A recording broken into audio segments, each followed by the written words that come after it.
watch anything from the combine? I watched not a damn thing from the combine. I didn't watch it, but all I heard about this weekend was DK Metcalf. Now, was that the dude, the brolic dude The that brolic dude, Cats was talking about? He ran like a 4.3. Okay. He's like super big. I see like little Instagram videos on Bleacher. Right. Was he Bleacher throwing a Report. football? Was he like? He's a receiver. I didn't see him throwing any footballs. Okay. No. Because I heard Cats talking about like he throws the football too hard and he was gonna kill the receivers. No, he's a receiver though. Oh, okay. Yeah, he's a receiver. Okay, Yeah. okay. I might be hearing it from somebody else that they must have been talking about. Yeah. But that was the only thing that. That's the only guy that Yeah. I've vaguely heard about other guys, but DK Metcalf was apparently the darling of the the combine. In addition to all the Kyler Murray talk of him being drafted by the Arizona Cardinals, that's been getting a lot of buzz.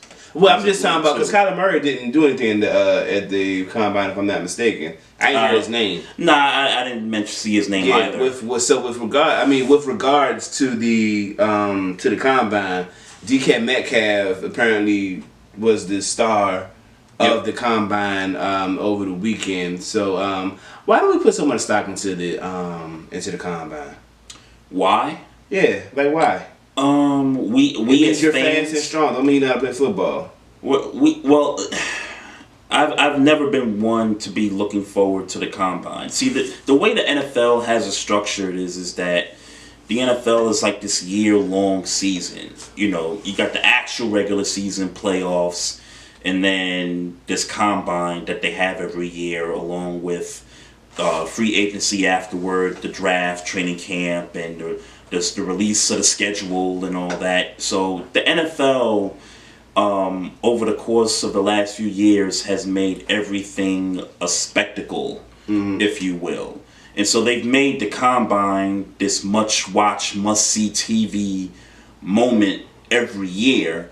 And for me, to see a guy run, a 4.4, 4.5 or whatever, okay, cool. You one of the fastest dudes out there, cool. Like, I mean, if we and I guess for me, because I'm not I don't follow college football all that much either. Right. I guess for the particular fan that doesn't follow it, maybe the combine is something that they can maybe play catch up to in terms of knowing what a player's about in terms of his speed. Mm-hmm. But I've just never really gotten into the combine all that much because, again, just because you can run fast doesn't mean it's going to translate into the NFL. Now, historically, these combines have affected players' draft stocks. Right. Yeah. Perfect example, Orlando Brown Jr., left tackle for the Ravens, had a terrible combine. So that was a narrative on him last year. Mm-hmm. But he gets drafted and he performs very well for a rookie in the 2018 season. Mm-hmm. So I try not to put the combine in such a level where it's like, oh, the best of the best is coming out. This is going to be a spectacular. This is like the end-all, be-all to whether these guys are going to get drafted in the first round, top 10, top 5. I'm really not as sold on the combine as most fans are. I'm just really not. Yeah. I'm just really not. So. Yeah, I gotta agree with you. I'm just not high on it. I tried watching it. I forget what year. I want to say it was 2 years ago. I tried watching it. It was just like I ended up getting more sleep than anything. Right. Yeah, I ended up getting more sleep than I did watch a little bit of AAF football over the weekend. I hear a lot of people saying that this is a good league now. I mean, I haven't watched the game. I ain't gonna lie. I watched more highlights than anything. Since week 1, I missed the last couple of weeks and finally was able to catch a couple of games this weekend. And it was some pretty good football. Now, it was low scoring, but it was some pretty good football to watch when there's, nothing really on TV at the moment. Yeah. You know what I mean? So, I peeped a little bit of that. You know, you got the NBA going on.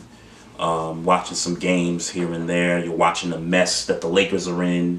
We're watching the Eastern Conference kind of, form itself into shape coming down the stretch. The West is loaded. We already knew that, for that matter. If I had to pick the biggest story of the week, tell me if I'm wrong. For me, it's got to be Jason Witten announcing that he's coming back to play football for the Dallas Cowboys. Yeah. A couple thoughts with that. I've watched Monday Night Football last year. Jason Witten was not good. Jason Witten was... He wasn't terrible. I wouldn't give him that. I won't say he's terrible. He's slow. He was, He's slow. I think it might have been a bit much for him, just coming off the field and going into the booth and trying to, do color commentary on a game that you love to play, and it just wasn't all that great. He wasn't good at. I mean, I didn't like him commentating. He just seemed boring to me. Yeah, I just, there was nothing there. I mean, and quite frankly, I don't like that Monday Night Football crew, period, if you ask me. I think Booger McFarland's got a little bit of something there. I think he needs to be in the booth and not on that little high chair that be on the sideline. Right. You know what I'm saying? He needs to be in the booth. But a couple questions that I got about this Jason Witten thing going back to play. It sounds to me like Jerry Jones played a little bit of part into this. I understand for players it's hard to leave the game you love to play that you've known all your life. I understand that part of it. Jason Witten's 36 years old. And he's been in the league, since 03 something like that. So you're talking a 15-year career where... And I've watched a lot of Jason Witten over the years. He's taken a lot of hits. I've seen him limp a lot. And I'm just trying to figure out the incentive for Jason Witten coming back into the NFL at age 36. A bag. You wouldn't get in the bag. Well, I guess the bag is a little bit bigger. So you're not getting no NFL bag commentating. At least not his first year commentating. Okay. I wouldn't think anyway. The dude likes football. I mean, he's so. You gotta understand that he's only a year removed from football. Yeah. And so maybe he loves football. What I really think. I think that. I think Dallas asked him to come back. I believe that.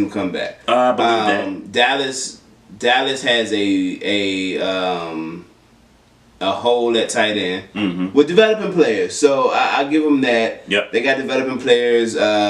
Jarwin, who had that good game in week 17. Yep. Rico Gavis is a guy, a third string guy, and Escobar. I think it's Escobar who's supposed to be like Schultz. I'm sorry, Schultz, who's like. I was gonna say Gavin Escobar is in the AFL, right? AFF. I'm sorry. But Schultz is supposed to be like the blocking tight end. Like they got three components. That are young. You bring Jason Witten on. I mean, you can kind of rotate. He can kind of have another year to show these guys the ropes. Maybe they seeing something that these young boys ain't getting that Jason Witten can get them there.